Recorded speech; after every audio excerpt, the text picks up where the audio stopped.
Good afternoon, ladies and gentlemen, I'm John, this is Mini Intruder, and welcome to Total War Warhammer 2, Curse of the Vampire Coast. Because Total War Warhammer 2 has been doing some really interesting, innovative things for the Total War franchise, trying out loads of really cool, interesting ideas. And yeah, that's actually brought us here to Curse of the Vampire Coast, which is about to come out in a couple of days' time. I've got my hands on it a little bit early, and yeah, This I quite like. It's got loads of fun, interesting ideas. I'll be showing those off. This is just a one-off, by the way. We're not starting a new series for this, but I just kind of want to show off some of the new, interesting mechanics, because there's some really cool, unique stuff in here. But let me just tell you about the stuff that I like in terms of, like, factions I enjoy playing as in Total War Warhammer 2. So, I enjoy playing as the Empire, because I enjoy big lines of gunpowder troops. Lots of lines of gunpowder. That works for me. And I like the Skaven, because I like big hordes of disposable troops that are basically just being thrown into battle to provide cover for the artillery, where the real hitting power comes from massive artillery at the rear. That's brilliant. And I like the vampire count, because I like having loads of monsters, having big, ugly, giant monsters to smash into the enemy line. That's fantastic. And then they announced the Vampire Coast, where it's a bunch of undead people with loads of massive monsters and loads of gunpowder troops and loads of disposable troops to keep the gunpowder troops safe, and the biggest cannon in the entire game. So, yeah, I'm pretty up for all of this. All will serve. So, that's Count Noxlus. He's a very nice man who may be a little bit undead and may slightly live inside a swirling maelstrom called the Galleon's Graveyard, and may, sometimes decide to ride around in a giant boat with a lot of skeletons on it, like a lot of skeletons. But I'm sure he's a nice man when you get to know him. So yes, you probably may notice straight away, this is all very different to a normal Total War campaign, because, normally you'd start off with a city, and then, the city next door would be like a rebel thing, so you just go and take that in order to form your first province and whatever. No! This guy just actually chills out here in the middle of the ocean, basically surrounded on all sides by all the different lands in the world. So he can basically go in any direction he wants, which I really like, because it means the campaign's kind of different every time. You can just basically go wherever you feel. Like if he wants to go and cause trouble with the elves up north, he can, or he can go bother the humans over in Warhammer Europe. He can just basically go anywhere he wants, which is kind of cool. But the really nice thing about him is, he doesn't actually necessarily need a city. He's got a city built into him. As a legendary admiral, his boat functions as a floating city, which is really, really cool. Right now I can't do anything, but we can start upgrading it immediately just using the starting treasury. So yeah, right now it's a tier 1 boat. We just need to upgrade, his general cabin to an officer's cabin, which will be very, very useful indeed. Just get that boat moving in the right direction. And, hang on, at the Galleon's Graveyard, which is, a traditional city, we can already train. That is just some basic infantry. Fine, so these are just basically fairly low-level, unimportant frontline troops. Their job is basically just to keep the other line busy, while my actual troops, the gunpowder, the artillery, all the rest of it, they get into position. So as a result of that, with my 1 slot on my boat, I should probably actually build myself, here we go, holes in the side, which will allow me to train a gunnery mob. So some actual ranged units. Marvellous. And as for the Galleon's Graveyard, we'll need to actually have that growing as well. That needs population points, same as it has done in Total War for quite some time. This place is actually a fair way off its first population point, but that's fine because there's province proclamations down here, and one of them increases the growth rate. So yeah, we should definitely be doing that. Lovely.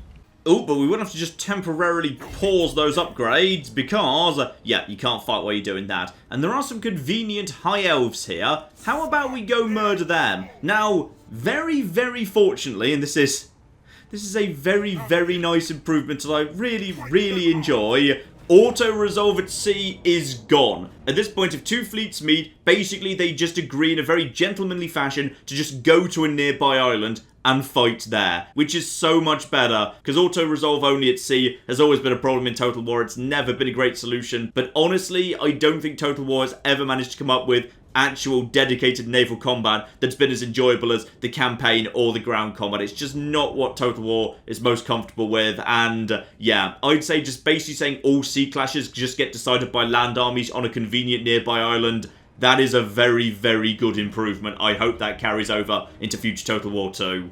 And here we go in our first battle. I think the enemy will probably, looks like they're moving towards us. So let's introduce our guys who are drawn up on this rather convenient hillside. So we've got zombie pirate deckhands mobs. These guys they're not great. They're not great at all. They're not really designed to be. What they're designed to do is just pin the enemy in place while these guys, who are also kind of useless in hand-to-hand, fire their guns. Because these guys, the bare minimum, have, yeah, missile damage of 20, range of 90, ammunition 22. So at the bare minimum, these guys can do some good damage if these useless guys just keep them pinned in place. I also start off with one unit of really, really damn solid infantry, the Depth Guard, who also looks so badass. They may be the most badass looking unit in the whole of flipping Total War Warhammer 2. They are amazing. Armoured, anti-infantry, and aquatics. They can actually deal with water if there's any of that on the map. We've got ourselves, obviously, the gunners at the back who we want to keep safe and just firing. Oh, and you may have noticed there's a giant shipwreck transformer that share a magic rotting shipwreck hull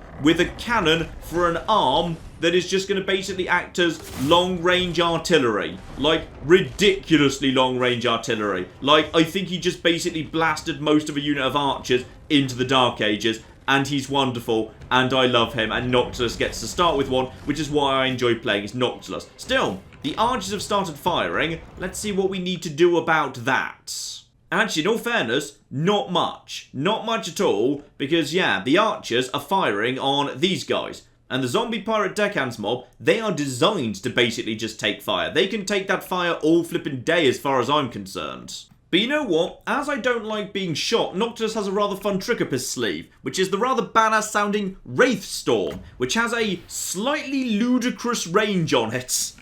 So we can just basically say, you know what? Just target those archers from here. That's absolutely fine. So if we just give those archers a moment, we'll actually just see a Wraith Storm. There it is. Yeah, so they're pretty much screwed already, which is absolutely flipping marvellous. Now, got to actually make sure my own troops are in a position to intercept. I obviously want to make sure that my gunners do not get caught out by those horses. So I'm actually going to deploy one of my deckhand mobs to try and hunt those guys down. There we go. Just move a little bit more in this direction. And there we go. I think the AI caught on to what I was trying to do there. There we go.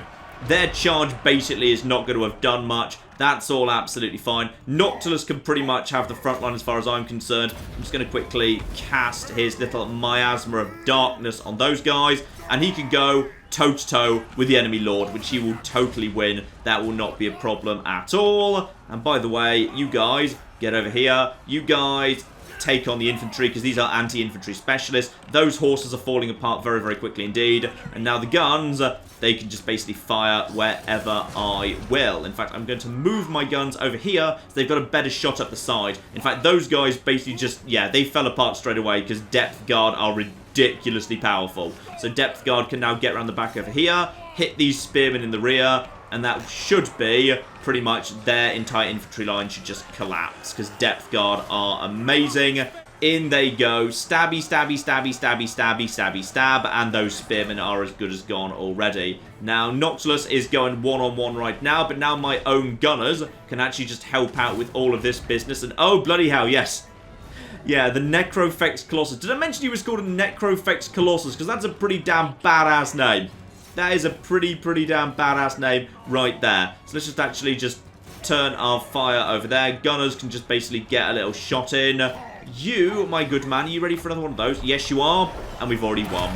Beautiful. So, yeah, you've got yourself, obviously, you know, a decent army to start you off. And the Necrofex Colossus is just beautiful and sexy. And I love it. But I just love the combination of really, really weak infantry that's just designed to try and hold the line while the gunners get their shots in. Lines and lines of gunpowder. Massive monsters. Massive artillery. And just the odd bit of superly anti-infantry troops. Oh, it's lovely. I just love the unit composition of the Vampire Coast so much. And better on account of doing that, because that was like Baby's first introductory battle, yeah, I get powered by death, which is very useful. So for 5 turns, I get plus 100% campaign movement range. So basically I just get to move around and have a bit of fun in my first few turns, which is very welcome.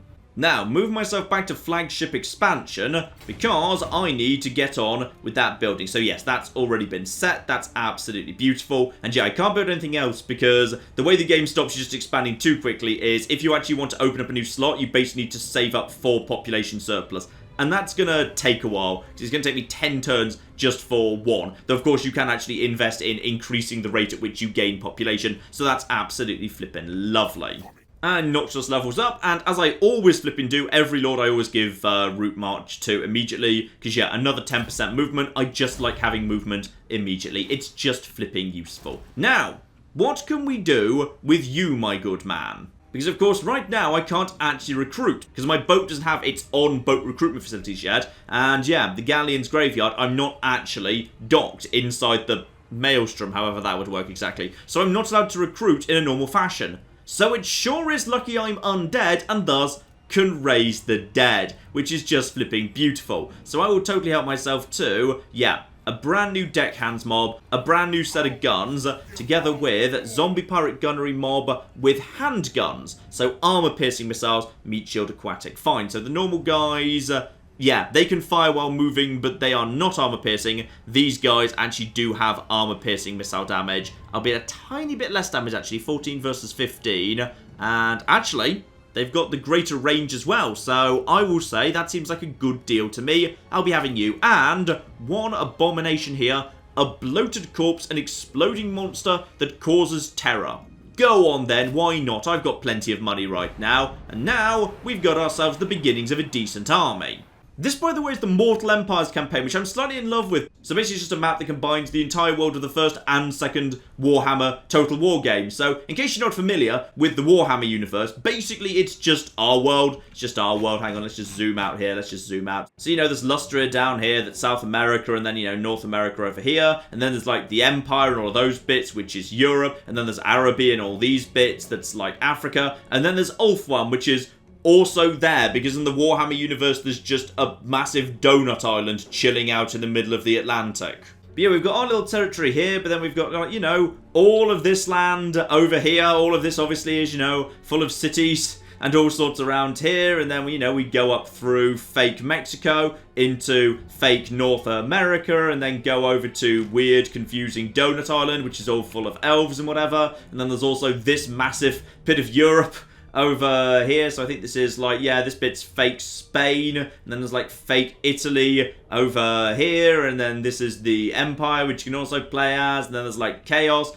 up north, and then the Badlands, where there's lots of orcs and Skaven and whatever down south. It's a ridiculously massive map. It is just ridiculously big, and I kind of love that there's just a campaign this ludicrously huge. In fact, you know what will give you a better idea of that? I'm just going to end the turn here, and then all the other factions get to take their turns. So, here come the other factions. So, there go all of the High Elves, and there go some Lizard people. Then Dark Elves, then Lizards. Sorry, we're into the Egyptians now. There's the Empire. Dwarves, then Orcs, then Undead, then the French, the Trees, they have to have their turn. More Elves, different Lizards, different Dark Elves, different Rats, all the Rats taking their turns.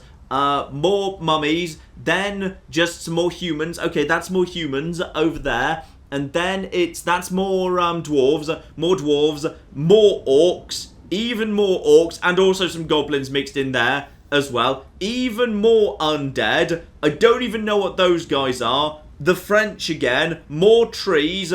More Orcs. Then some Rebels. And now we're back to us. There are a lot of factions out there. So, new turn, and yeah, with that new proclamation in place to dredge the sea in order to get some more corpses into my Maelstrom, now it'll only be 3 turns until we can start upgrading the Galleon's graveyard. And my boat is just beautifully full of soldiers ready to serve. Spot on. So we should probably just wander over here and find someone to, you know, start causing some trouble with. Ooh. Where do we want to start causing some trouble first? Okay, this bit of land over here seems nice and close by. So let's just have a nice little sail in this direction. And we have found ourselves the Pox Marsh, which is, yes, a little crappy basic rebel faction. Gonna pose no threat to me whatsoever. In fact, are we ready to just move in immediately? Let's just have a little look-see at their garrison. Handful of zombie deckhands. Handguns, one set of, ooh, deck droppers. They've got little flying lads, together with a tiny army of 2.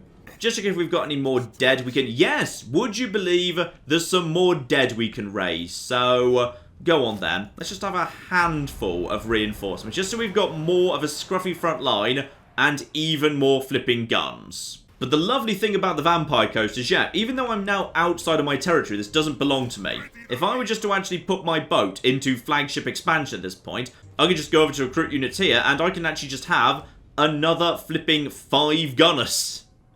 Which is very, very nice indeed. But we're not going to do that. We're not going to do that. We're just going to cancel those lads. There we go. Go back into normal mode, please. I think we're ready to move straight into the Pox Marsh. This should be enough troops. So, slightly bigger fight here, and we're going up against a spellcaster as well. So probably I just want Noctilus to engage her hand-to-hand as quickly as possible. Because, yeah, while she can cast spells and might cause trouble, as a spellcaster, she's not made for hand-to-hand combat. 3,000 hit points, not that much armor. Whereas Noctilus, yeah, 4,000 hit points, a lot more armor, and a melee expert. So, yeah. If we can just basically get those two engaging each other, that'd be spot on. Let's get in there and make this happen. Oh yeah, that's a nice skull fortress over there. I definitely want that. Start the battle. Let's see what we got here. Because what I want to do is, yeah, they're flyers. I should be able to take them out with my own actual indirect fire. No problem at all.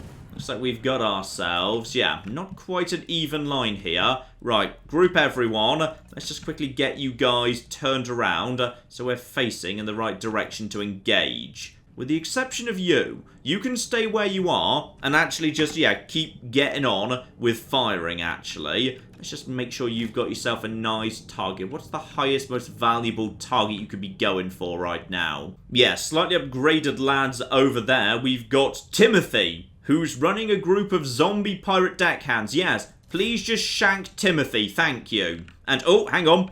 I think we've actually got ourselves some slowly arriving projectiles. Oh, yeah.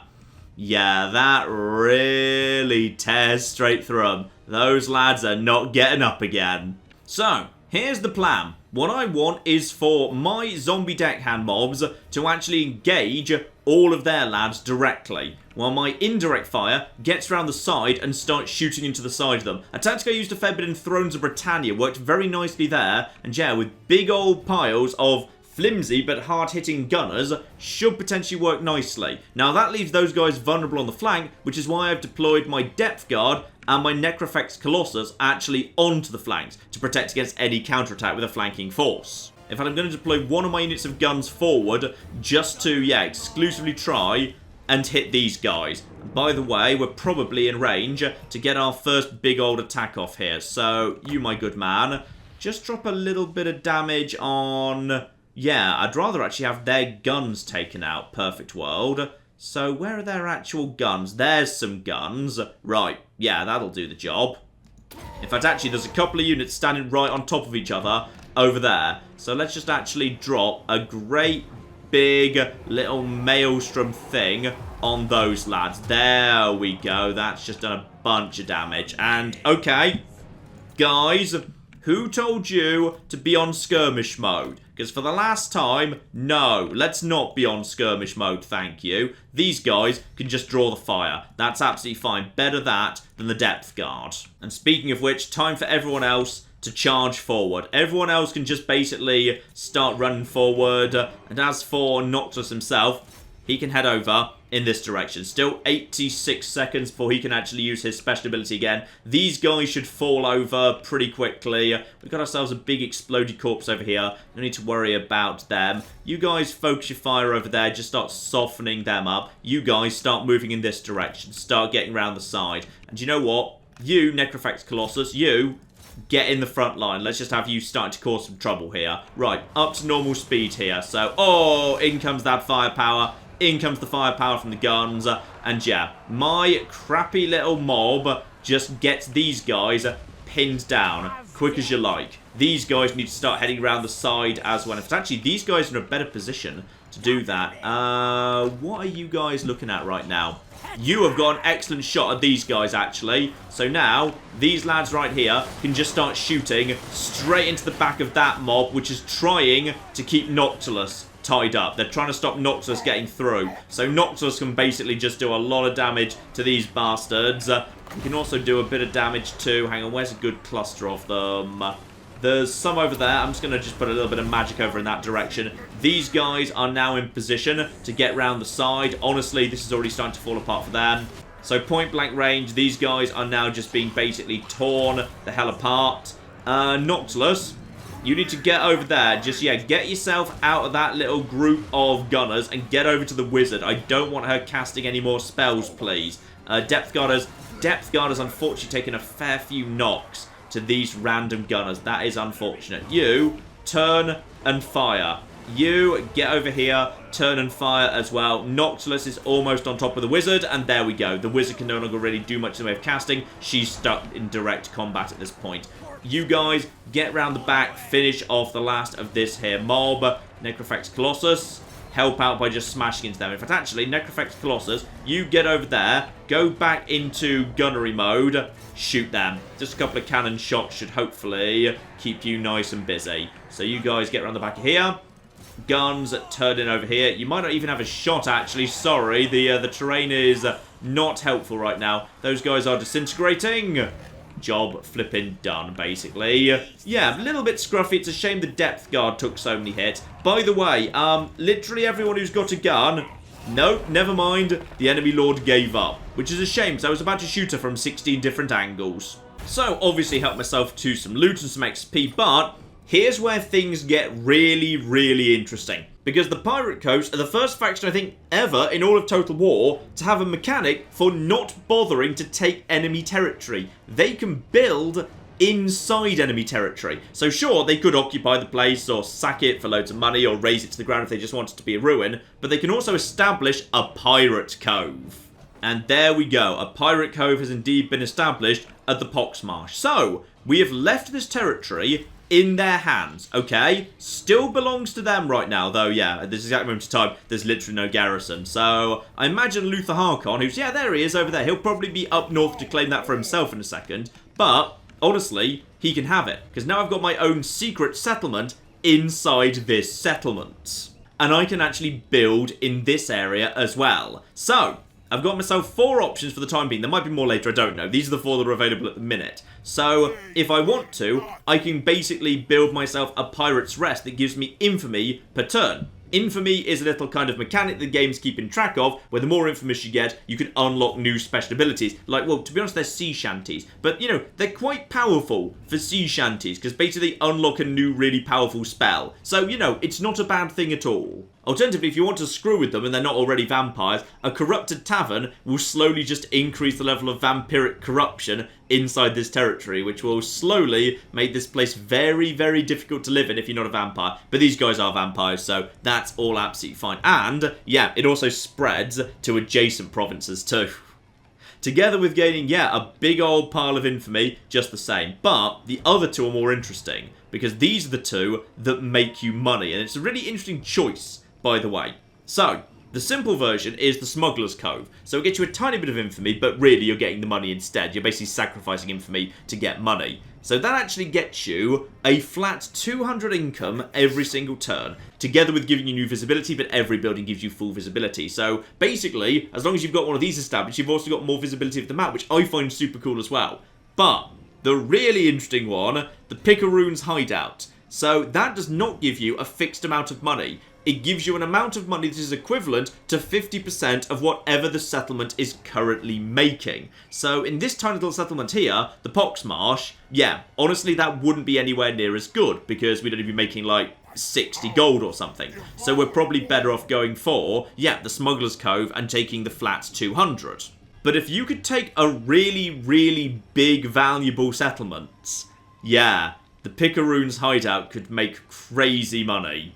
But here's the fun thing, even though he's on land right now, Noctis and his Dreadfleet is basically just a one-man city. So, because inside the Dreadfleet I've now got this, this tier 1 zombie pirate gunnery mob thing. Now if I go into the encamp stance, I can basically just train as many zombie pirate gunnery mobs as I want locally, without having to spend the extra money and time training them globally, which I think is very, very cool indeed. So you've basically just got a city that you carry around with you wherever you go. That's only for Noctilus himself though, only the legendary lords get that. If I train like a new admiral or whatever, he won't be able to do that. This is just for the faction leader. But that's not all. There's another really, really beautiful piratey touch, which is if you're playing as the Vampire Coast, you actually have to solve riddles to find treasure. Now, to be honest, the first one's a little bit of a gift. Sleep is not required, for in the south, there is something harsh amidst the treasure of the marsh. So, would you believe I'm inside the Pox Marsh? So that's probably all I really need to do here. Simply just go over to your stance, select dig for treasure,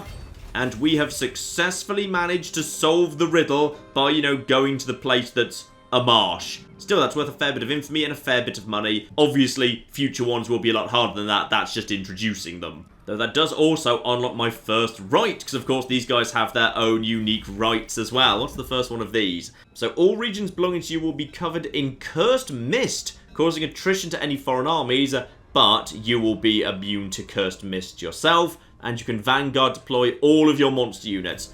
Honestly, I can do without that. It sounds kind of fun, but I can do without. Still, that done, over to the encamped stance, we may as well, do a little bit more in the way of training. Let's just get ourselves some more flipping gunners, because you can never have too much firepower.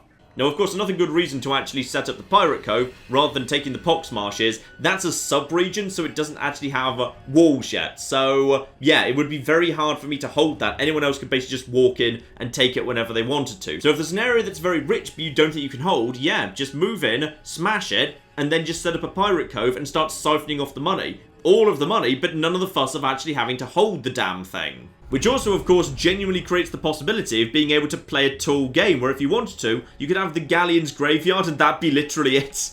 Like, every other part of your empire could just be a giant network of pirate coves. Though I should flag, of course, you can only have a pirate cove when there's actually a territory that's got a port. You can't just have a pirate cove in the middle of the land for no reason. Right, could do with a little bit more of the front line, so go on then. Spend some of that money on some more zombie pirate deckhands.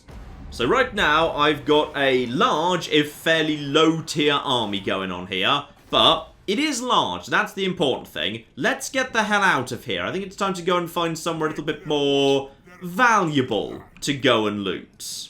Oh, hello. We've got ourselves a big boat full of people that just showed up over here. Be at war with... No, don't be at war with the Vampire Coast. We like the Vampire Coast. They're fine. They're friends. Right. I'm more interested in you. Who are you exactly? Gentleman Jenkins just showed up.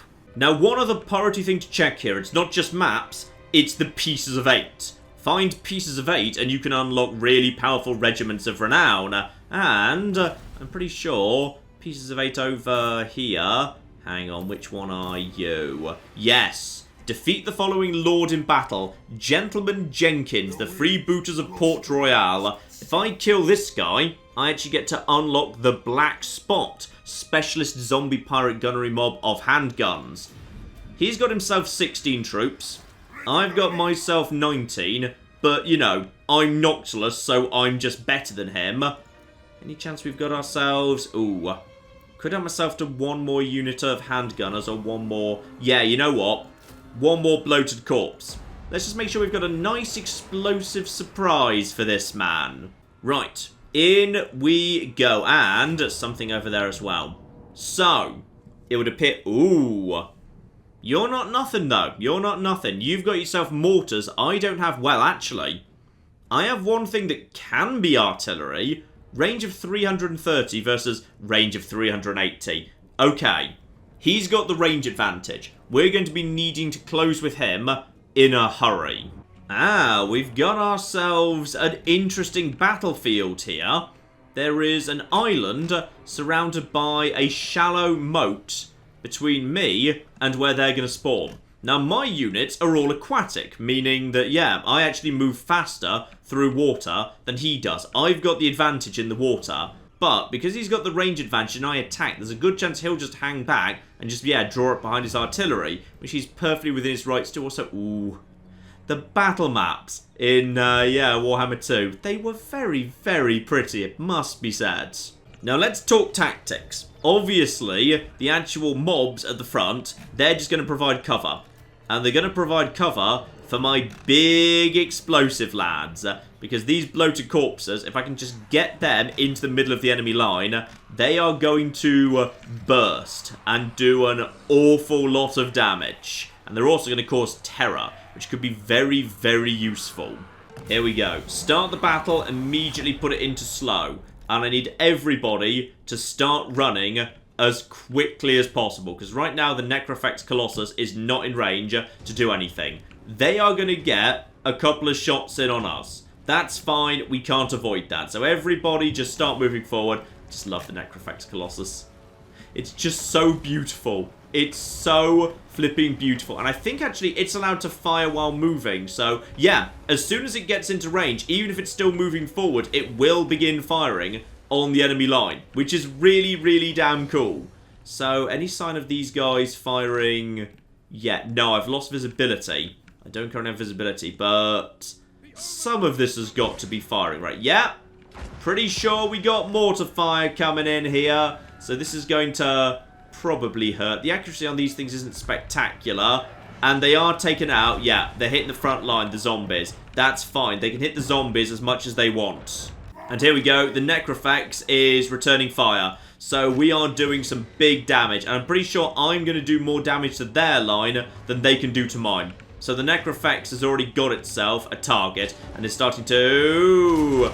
Oh yeah, look at that. Look at that right there. Those guys are being hit hard. That's the great cannon firing. Yeah, in all fairness, what I want to happen is happening, which is the zombie deckhand, you know, the little disposable troops, they're the ones eating the fire right now. But yeah, I need to actually start moving to the left, because sooner or later, if I pull round to the left, they're going to have no choice but to actually turn to face me, which will stop the cannons firing. Because, oh, in comes more fire right there. Lovely. Those guys starting to struggle. Right, by the way, you can just drop a little bit of fire on one of these here mortars, if you'd be so kind. Oh, you're not allowed to. Can you not actually attack artillery? Is that not allowed?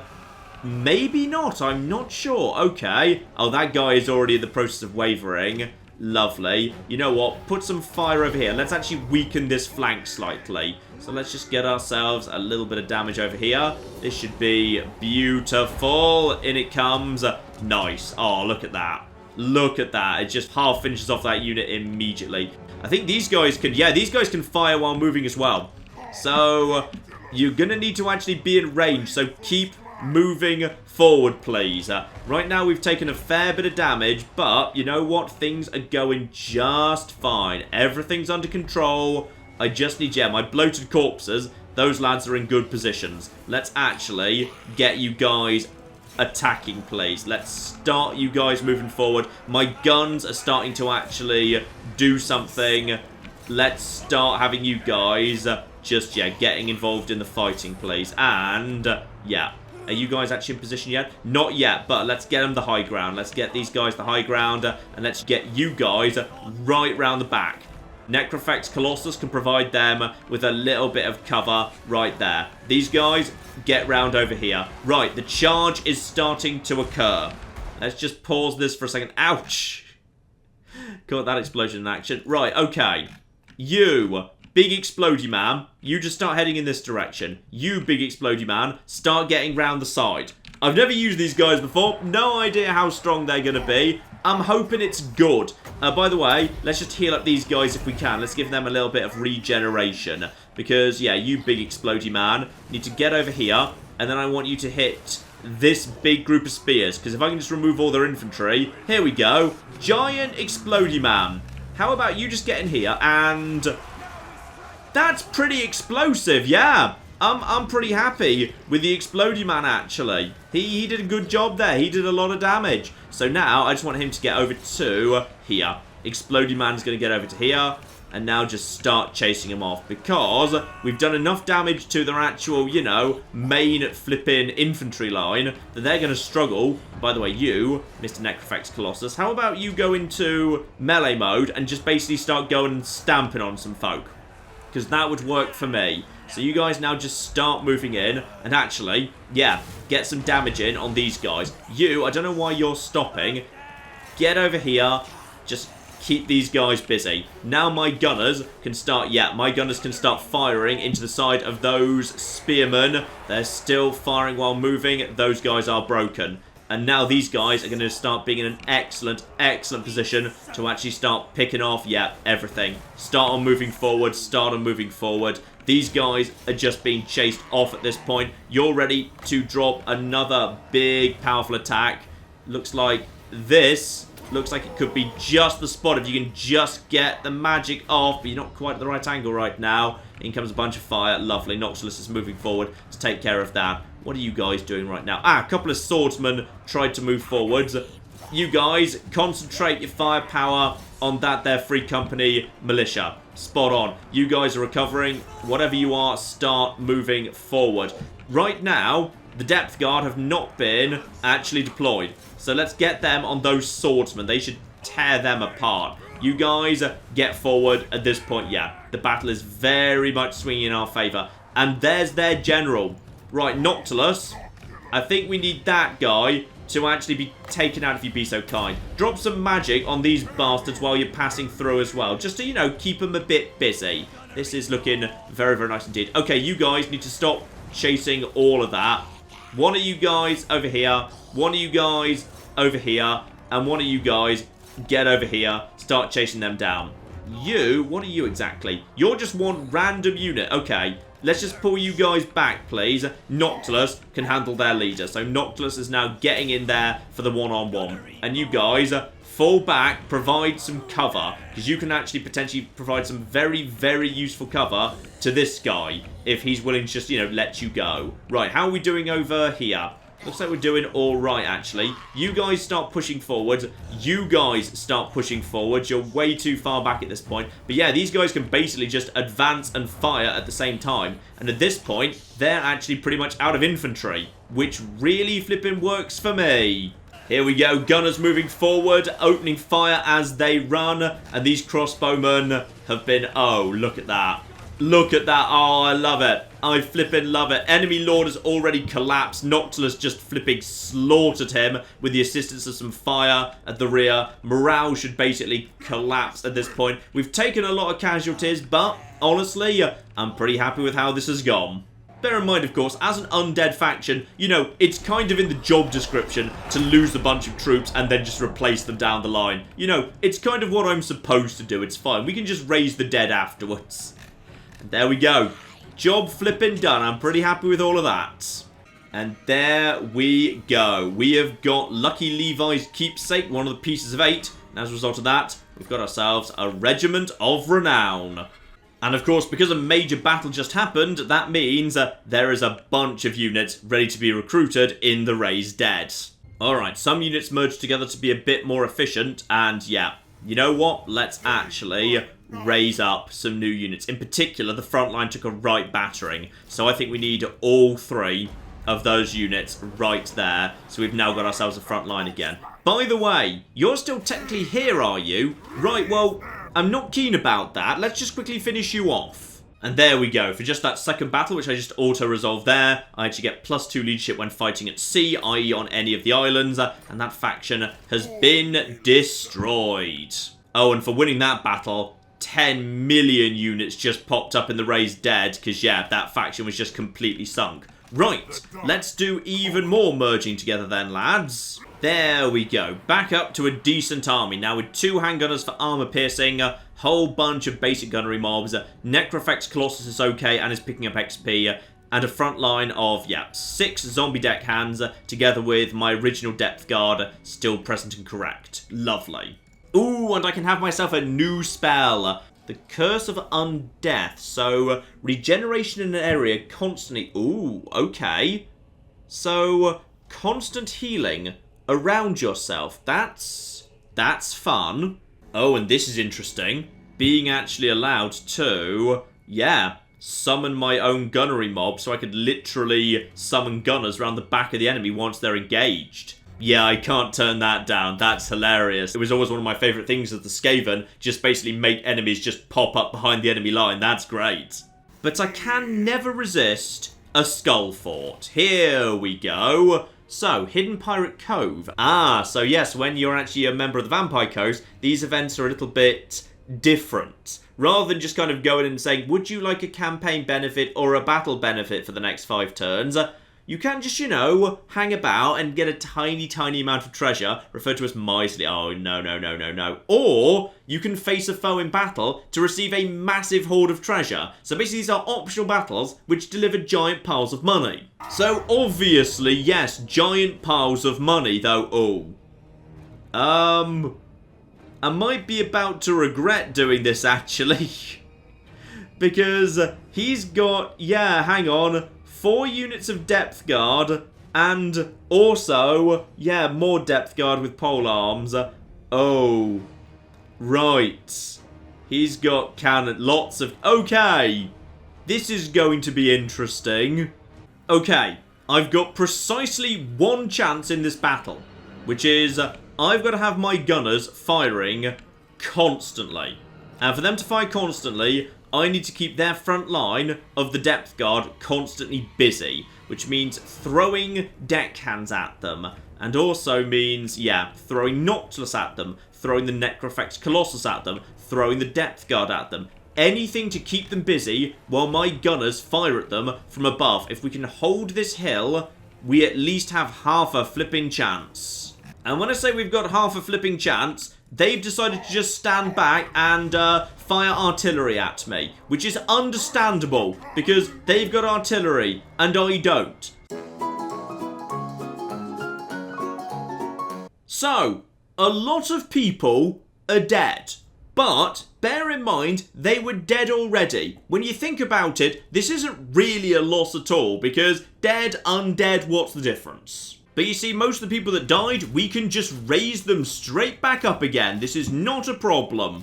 And here we go. I can actually start upgrading my holes in the side to portholes, which is also a hole in the side. But okay, fine, whatever, because then I can actually put, yeah, handguns and bombs in the hands of my actual little, yeah, gunners. Now that's the good stuff. Now, it's time for us to, you know, get over that little slight defeat we had there. Slight defeat by just, you know, going for a wander and finding someone nice to murder. Right, we're approaching Ulfwan and Tyrion himself, and good news. That army just naffed off over in that direction. Which very much means they're not guarding their home province. There are some very rich pickings to be had here, lads. Right, we're not going after Lothern itself, obviously, but any one of these territories would do the job very nicely. Here we go. This place is... how much money are you making? You're making not much. You're making... This seems like the most valuable territory right here. And it's got a port. And there's wine here. And it would appear that this whole place is, yeah, up for flipping grabs. Vulnerable. Declare war against the foolish elves. Oh, yeah. Look at that lovely, lovely elven town. Yeah, you know what? You guys can just stay here. That's absolutely fine. And, oh yeah, lovely little spot for some pirate coves down the coast right flipping there. But first, some rather beautiful elves drawn up here, trying to defend their homes. I do just love the models in this game. The models in this game are stunningly beautiful. This is just such a pretty looking game. There's the archers there ready to go. They're moving forward to try and counterattack, but we are just moving up. They've got the range on us. Absolutely, they've got the flipping range on us, and they are deploying their cavalry. You guys just, yeah, make sure we've got ourselves a couple of units tracking down the cav. Hang on, it was only the one unit. No, it's only the one unit of cav.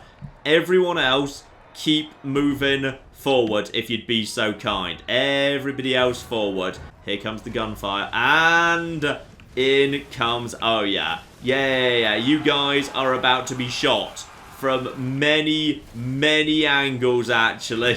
Oh, love it. Right, you guys, see off those Illyrian Reavers. Right, get my mob off their leader. It's time for Noctilus to go toe-to-toe with this noble, who is already flipping wavering because we just shot her from literally every angle in the world. Oh, yeah, supporting fire right there. Admittedly, we're kind of shooting Noctilus a bit too. Down to 100. 90. Keep going, lads. Keep it going. I want her dead, please. And I think she just fell. Spot on. And with that, these guys should give up. These archers, yeah, they are caught in the crossfire, being shot from multiple angles. Oh, love it. I just love having this much flippin' firepower. So a nice easy victory there. Pile of money, and of course, this place. If I establish a pirate cove, will get me a bunch of money up front, a little bit of unit replenishment, and this place is valuable. Very, very valuable. And I pick up some extra armor as well. Marvelous. Pirate Cove. And now, yeah, I think I most definitely want to be siphoning off the equivalent of 50% of the local funds. Because that is going to be a very big number, given this is, yeah, a big, central, important elven colony with an actual valuable trade commodity like wine. So that is got to be the right thing to do right there. And having now snuck behind enemy lines, yeah, I could basically just convert a whole bunch of settlements to be secretly mine. Because, of course, I could never hold this. If I took it over, I'd never be able to hold it. Not in a million years. Tyrion will just show up in a few turns and he'd take it back. But this mechanism, this means I just keep gaining 1, visibility, and 2, money for the rest of the time. So it's effectively working as a permanent spy for me, except I'm not paying the spy is constantly transferring gold to me. And that's why I love the flipping Vampire Coast campaign, because they've actually created a series of mechanics that, you know, make it feel piratey. Alright, you're not actually building an empire, you're not a warlord or a king, you are just going around as a pirate, heading in there, smashing stuff up, and then getting out. You're carrying off a bunch of loot, but you're leaving behind corruption in the form of, yeah, your pirate cove, the form of vampiric corruption if you want to do it that way, in the form of the fact that you're being fed information and gold. I just love how much the mechanics suit a pirate campaign. It's beautiful. So yeah, I could just go around here now and I could probably capture 2 or 3 more settlements before Tyrion actually caught up with me. But you know what, ladies and gentlemen? I think you get the point. This here is Total War Warhammer 2, The Curse of the Vampire Coast DLC. And I will say, Warhammer 2 was a great Total War game. It was a really great Total War game. And they've kept adding fun stuff to it. I really hope that some of these experiments that they're actually trying out here make it into 3 Kingdoms. Because Warhammer 2, more than any other Total War game I ever played, the variety between the factions was huge. The variety between the unit rosters was huge. And now, with the Vampire Coast and their little fun mechanic where you can actually build inside enemy territory, thus you can finally genuinely build tall. You can actually win this campaign with only 1 settlement, your starting settlement, and all of the flipping pirate coves in the world, and that would just be flipping hilarious. Yeah, there's just so much fun, interesting stuff here. I really hope that this is a sign of the direction to come in the historical Total Wars, because it's so flipping interesting. So, link in the description below to this. Warhammer 2 is a great game. If you're interested, I did a full campaign playthrough of the Skaven. In fact, that was good fun as well. That was great flipping fun. And I'm sure we will see Total War in some form or another again. But in the meantime, I've been John. This has been many a true nerd, and this has been Total War Warhammer 2. Thank you very much, and goodbye. This guy's enjoying that. This guy's enjoying his elephant a bit too much. Oh my god. In Fair Verona, we set our scene. Oh my god, Becky, look at her butt. It is so big. They've managed to glitch inside one of the buildings. Elephants in the rear! And then in come the chariots!